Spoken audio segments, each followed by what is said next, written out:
हालांकि खबर यह है कि उत्तराखंड में श्रीकांत के होने की खबर है और ऋषिकेश के एक सीसीटीवी फुटेज को पुलिस खंगाल रही है। इस वक्त का बड़ा अपडेट यह है कि श्रीकांत त्यागी उत्तराखंड में छुपा हो सकता है। पुलिस के पास जो लास्ट लोकेशन है वो ऋषिकेश की है।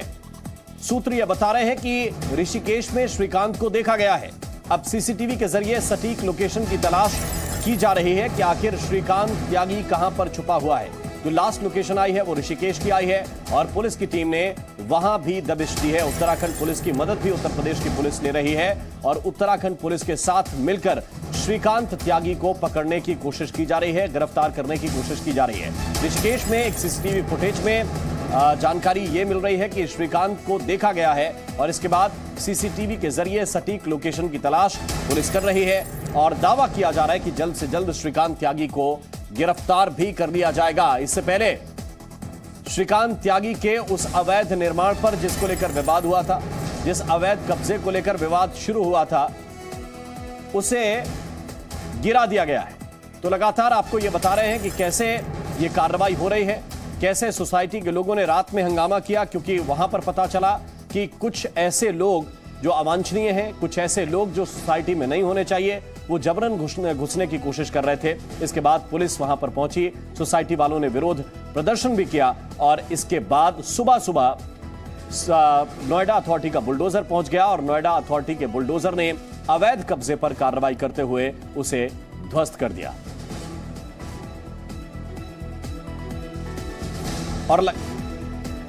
और लगातार हमारे साथ इस वक्त रामानुज जुड़े हुए हैं देहरादून से, क्योंकि उत्तराखंड में लोकेशन पाई गई है।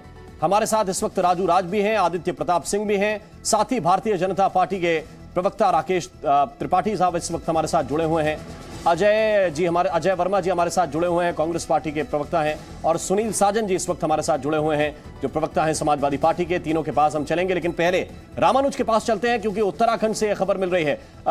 रामानुज, क्या उत्तर प्रदेश की पुलिस वहां पर पहुंची है या अभी देहरादून की पुलिस, ऋषिकेश की पुलिस ही दबिश में लगी हुई है?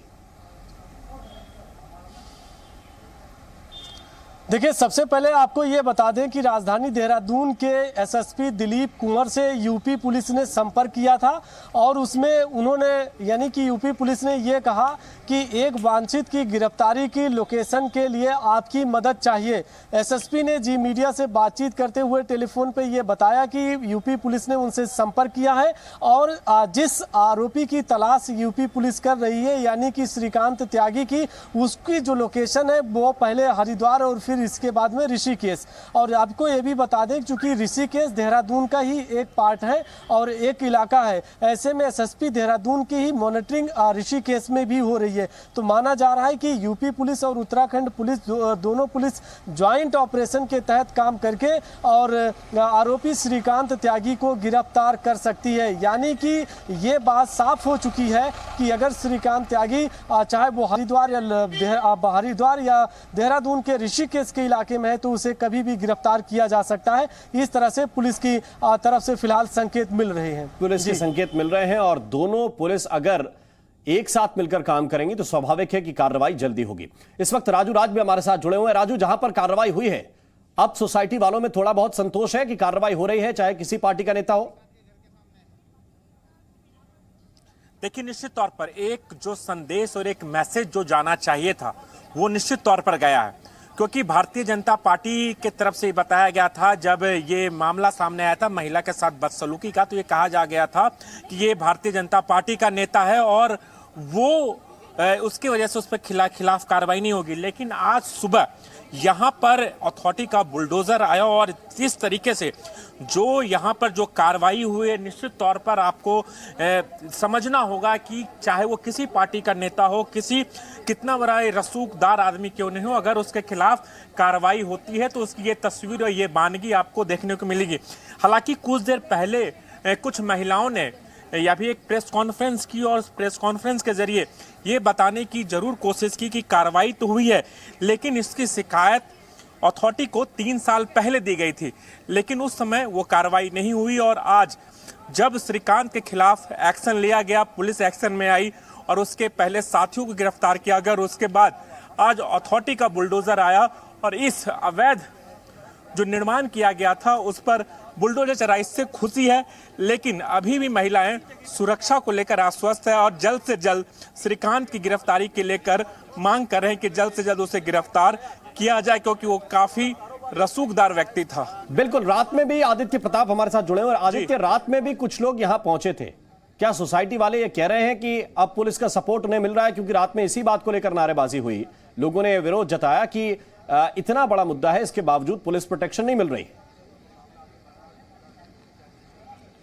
जी बिल्कुल, यहाँ पे कल रात में सोसाइटी में कुछ लोग घुसे थे जो अपने आप को श्रीकांत त्यागी का हितैषी बता रहे थे और कहीं ना कहीं उनका कहना था कि जो उनके बच्चे हैं, मासूम बच्चे हैं, वो रो रहे हैं। एक वीडियो जो रिलीज हुआ उसके बाद यहाँ पे कुछ लोग घुसे, लेकिन जिस तरीके से जो कार्रवाई आज हुई है, महिलाओं का कहना था, जिस समय कार्रवाई चल रही थी उस समय भी महिलाओं का कहना था यहाँ पे जो सोसाइटी से महिलाएं हैं कि हमको किस तरीके की सुरक्षा आप प्रदान की जाएगी, क्योंकि रात में जिस तरीके का घटनाक्रम हुआ अभी देखा जा सकता है। आज सुबह से यहाँ पे जो पुलिस सुरक्षा बल है वो बढ़ा दिया गया है। यहाँ पे महिला पुलिस की जो टुकड़ियां हैं, यहाँ पे स्थायी तौर पे जो महिला पुलिस है वो सोसाइटी में घूम रही हैं और गेट पे भी सिक्योरिटी जो है वो बढ़ा दी गई है कि किसी प्रकार के अवांछित जो है वो सोसाइटी के अंदर प्रवेश न कर पाए। सोसाइटी के अंदर ही आप देख सकते हैं, कैमरा सहयोगी से कहूंगा कि यहाँ पे भी पुलिस को खड़ा किया गया है कि किसी प्रकार का कोई ऐसा घटनाक्रम जो यहाँ सोसाइटी में रह रहे लोगों को परेशान करे, ऐसा कोई घटनाक्रम ना हो। दूसरा, आज जिस प्रेस कॉन्फ्रेंस का जिक्र मेरे सहयोगी कर रहे थे, उसी प्रेस कॉन्फ्रेंस में एक और बात सामने आई कि जो श्रीकांत त्यागी की कजिन थी, उन्होंने कल 1 लाख से अधिक का कैश जो था वो जमा किया है, जो बकाया मेंटेनेंस था इसका। जिस घर में ये रह रहे थे, इतना आलीशान घर होने के बावजूद भी इतना लंबा मेंटेनेंस बकाया था भी था और अब तक मेंटेनेंस भी नहीं भरा गया था। वो 1 लाख रुपए का मेंटेनेंस अब भरा गया है। ये आदित्य इस वक्त जानकारी दे रहे हैं। RWA के जो मेंबर हैं उन्होंने क्या कहा इस पूरे घटनाक्रम को लेकर, उनकी बात भी आपको सुननी चाहिए। अभी जो अथॉरिटी ने एक्शन लिया है वो सराहनीय है, बट एक बात, इस चीज़ को आगे कंटिन्यू करें क्योंकि अभी यहाँ उसके बहुत सारे काम बाकी हैं। एक फीडबैक ये भी देना चाहूँगी कि जो काम अथॉरिटी आज कर रही है वो 2 साल पहले हो जाना चाहिए था। अगर वो कार्य 2 साल पहले हो जाता अथॉरिटी के द्वारा, तो आज जो इसने और पौधे बढ़ाए हैं, एनक्रोचमेंट की है, ऊपर ये वुडन वर्क कराया है, ये नहीं होता। और इस गालीबाज नेता पर प्रियंका गांधी ने एक ट्वीट भी किया है और ट्वीट करते हुए उन्होंने लिखा है कि क्या इतने सालों से बीजेपी की सरकार को यह पता नहीं था कि नोएडा के बीजेपी नेता का निर्माण अवैध है? बुलडोजर कार्रवाई दिखावटी कार्रवाई है। इन सवालों के जवाब से सरकार बच रही है। एक महिला के साथ खुलेआम अभद्रता और 10-15 गुंडे भेजकर महिलाओं को धमकाने की हिम्मत उसे कौन दे रहा है? कौन है जो उसको बचाता रहा? किसके संरक्षण में उसका गुंडा राज और अवैध कारोबार फला फूला? ये सवाल प्रियंका गांधी वाड्रा पूछ रही हैं और कहा कि क्या पहले पता नहीं था कि ये जो निर्माण है ये अवैध है? ये जो कब्जा किया जा रहा था घर के आगे वो अवैध कब्जा था। ये क्या पहले नोएडा अथॉरिटी को और भाजपा की सरकार को पता नहीं था? ये प्रश्न प्रियंका गांधी वाड्रा ने एक ट्वीट करके पूछा है। तो वो ट्वीट भी आपको दिखा रहे हैं और इस मामले को लेकर स्वाभाविक है कि राजनीति भी होगी और ऐसे प्रश्न पूछे जाएंगे क्योंकि मामला बीजेपी के नेता से जुड़ा हुआ था और इस पूरे मामले को लेकर अब कार्रवाई की जा रही है, जिसके बाद जो सोसाइटी के लोग हैं अब सरकार की तारीफ भी कर रहे हैं, लेकिन वो ये कह रहे हैं कि थोड़ा पहले ये कार्रवाई होनी चाहिए थी। इस वक्त हमारे साथ 3 खास मेहमान हैं। सबसे पहले सुनील साजन जी, प्रश्न आपसे, अब थोड़ा बहुत कार्रवाई होती हुई दिख रही है आपको? न्याय होता हुआ दिखाई दे रहा है? नहीं, ठीक है। अब भारतीय जनता पार्टी के पास रास्ता क्या है? जब लगातार टीवी, अखबार, लगातार सोशल मीडिया आम आदमी के अंदर गुस्सा है, महिलाएं निकल आई, औरतें अपने हक की बात करने लगी कि किस तरीके से हमारी इज्जत बचेगी, तो स्वाभाविक है सरकार को कार्रवाई करनी ही थी। लेकिन अगर सरकार की मंशा ठीक होती तो जो बात महिलाओं ने प्रेस कॉन्फ्रेंस में कहा कि शिकायत 3 साल पहले की थी, 3 साल पहले सरकार किसकी थी? भारतीय जनता पार्टी की थी। ये नेता किसका है? भारतीय जनता पार्टी का है। रसूखदार क्यों आप कह रहे हैं? क्योंकि राष्ट्रीय अध्यक्ष से लेकर के प्रदेश अध्यक्ष, मुख्यमंत्री, उप मुख्यमंत्री, सब उत्तर प्रदेश सारी अच्छी तस्वीरें उनकी दिखाई दे रही हैं, इसलिए आपने कहा कि रसूखदार हैं। तो आखिर इस रसूखदार, या मैं ये कहूं कि इसको तो दुशासन कह सकता हूं मैं, कि आखिर इस तरीके के लोगों पर तब क्यों कार्रवाई होती जब विपक्ष सवाल खड़ा करता है और मीडिया आवाज खड़ी करती है? तब क्यों नहीं होती जब आम आदमी शिकायत करता है? जी राकेश त्रिपाठी जी क्या कहेंगे? देखिए, मैं सुनील साजन जी को सुन रहा हूं तो मैं सुनील साजन जी को भी और आपके देख रहे दर्शकों को भी याद दिलाऊंगा। 3 नाम बता रहा हूं और तीनों नामों को जरा एक बार गूगल पर सर्च कर लेंगे। राधेश्याम सिंह, राजकिशोर सिंह और विनोद कुमार सिंह पंडित सिंह। पंडित सिंह जी अब नहीं रहे इस दुनिया में। इन 3 नामों को गूगल पर सर्च करिए और गाली लिखकर सर्च करिए, आपको गाली के वीडियोस मिलेंगे। और ये उत्तर प्रदेश सरकार में मंत्री रहे हैं समाजवादी पार्टी में, कोई छुटभैया कार्यकर्ता नेता नहीं, मंत्री रहे हैं। और बतौर मंत्री रहते हुए गाली की नई परिभाषाएं गढ़ने का काम किया। सूप तो बोले सूप, अब चलनी भी बोले जिसमें 72 छेद। ये समाजवादी पार्टी को कोई नैतिक अधिकार नहीं इस पर बात करने का। और मैं इस बात को बहुत स्पष्ट तौर पर कह रहा हूं कि कोई भी व्यक्ति किसी भी पार्टी से जुड़ा हो, उसका किसी भी जाति या मजहब से जुड़ा हो, अगर उसने अपराध किया है तो उसके खिलाफ ठोस और कठोर कार्रवाई होगी। और ये बात आज उत्तर प्रदेश की सरकार ने स्पष्ट तौर पर दिखाई है। ये बुलडोजर, ये हथौड़े, ये उस मंसूबे पर, उस मंशा पर है कि आप किसी बड़े नेता के साथ फोटो खिंचवा लेंगे तो आपका ये रसूख हो जाएगा कि आपको कुछ भी करने की आजादी मिल जाएगी। उन मंसूबों पर आज ये हथौड़े चले हैं, उन मंसूबों पर आज ये बुलडोजर चला है स्पष्ट तौर पर। लेकिन राकेश त्रिपाठी जी, क्या आपको लगता है कि ये सिर्फ फोटो खिंचवाने तक सीमित था? क्या आपको लगता है कि ये अवैध निर्माण हुआ, 3 साल तक नोएडा अथॉरिटी ने कुछ काम नहीं किया? ये महिलाएं वहां की शिकायत कर रही हैं। दूसरी बात ये कि सिर्फ फोटो खिंचवाने वाला नेता इतना ताकतवर हो सकता है क्या कि उसकी बात को, महिलाओं की शिकायत को पुलिस भी अनसुना कर दे? आप लोगों को कहना पड़े, आपके सांसद को जाके कहना पड़े कि हमें भाई मेरी सरकार है और मेरी सरकार में शर्मिंदगी महसूस होती है अगर आप यहां पे नहीं खड़े हैं पुलिस वाले तो? देखिए, निश्चित तौर पर पुलिस की वहां पर शिथिलता दिखाई पड़ी है और इसी नाते एसएचओ को वहां सस्पेंड करने का काम किया गया है। एसएचओ सस्पेंड किए गए हैं। जहां कहीं भी जिसकी भी अथॉरिटीज के भी अधिकारी कर्मचारियों की जांच होगी कि किन लोगों की जवाबदेही थी सुपरविजन करने की, किन की जवाबदेही थी जिसको इस अवैध अतिक्रमण को गिराने की, जिन्होंने अपनी जिम्मेदारी का निर्वहन नहीं किया है, निश्चित तौर पर उनके खिलाफ भी कार्रवाई होगी। लेकिन हमारे यहाँ कार्रवाई करने को हम टाल नहीं सकते हैं, हम किसी को बचा नहीं सकते हैं कि हम शेल्टर देकर के बचाएं, जैसा सपा में करते थे, जैसा बसपा में करते थे। आपके तो मंत्री सीधे संलिप्त हुआ करते थे। आप किसी छुटभैये व्यक्ति के आधार पर भारतीय जनता पार्टी पर हमला करने का कोई मंसूबा ना पालो। ये भारतीय जनता पार्टी का कोई नेता नहीं है और मेरे पास जो जानकारी है उस जानकारी को बता रहा हूँ, साझा कर रहा हूँ आपके साथ। कि स्वामी प्रसाद मौर्य जो आज समाजवादी पार्टी के इस समय सिरमौर बने हुए हैं, ये स्वामी प्रसाद मौर्य के साथ देखा जाता था। ये उनका करीबी व्यक्ति था जो उनके माध्यम से भारतीय जनता पार्टी के कुछ नेताओं तक पहुंच करके आपकी सरकार में वो मंत्री भी रहे हैं, तो बिल्कुल सिरे से तो खारिज नहीं किया जा सकता।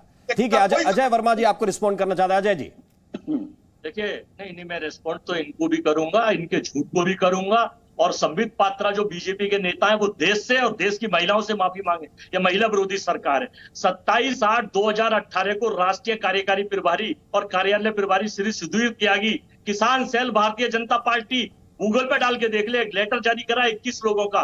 दूसरे नंबर पर नाम है सुधीर त्यागी का, सह संयोजक उत्तर प्रदेश किसान सेल। ये झूठ बैठ काले रंग पे जब बात हो रही थी कांग्रेस काले रंग पे, ये सुन लीजिए, पहले बीच में ना बोले। ये मैं चिट्ठी दिखा रहा हूँ आपको और चिट्ठी की कॉपी आप देख लीजिए। सह संयोजक श्रीकांत त्यागी को बनवा रखा है। स्वतंत्र देव सिंह के साथ फोटो, जेपी नड्डा साहब के साथ फोटो, योगी साहब के साथ हाथ हिलाते हुए मंच पे फोटो, और उत्तर प्रदेश के पूर्व मुख्यमंत्री डिप्टी सीएम केशव प्रसाद मौर्य के साथ फोटो। ये झूठ की मशीन, बहुत झूठी पार्टी। अरे भाई पहले मेरी बीच में ना बोले, आप सुन लीजिए। एक करके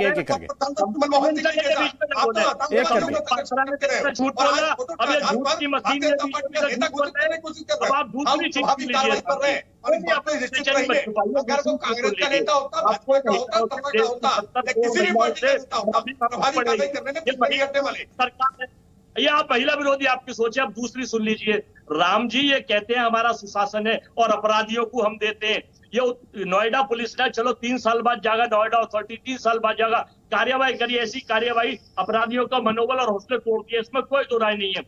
अब मैं दूसरी चीज बता रहा हूं इस महिला विरोधी सरकार की और चीजें, कि उसे 2020 में गाजियाबाद पुलिस ने 5 गनर उत्तर प्रदेश सरकार की सिक्योरिटी पर श्रीकांत त्यागी को दे रखे थे। वो भी बीजेपी का कार्यकर्ता नहीं है। और ये मुनिदेव एसएसपी जो है गाजियाबाद के, वर्तमान उनकी आज अखबार में सूचना है कि हाँ हमने इनको 5 गनर दिए हुए थे बीजेपी के उस पर, सरकार के उस पर। तो ये झूठ के पुतले यहाँ बैठे हैं, बहुत ही झूठी पार्टी। ये तो राहुल गांधी और प्रियंका गांधी को भी मिली है, तो क्या भाजपा के कार्यकर्ता है क्या?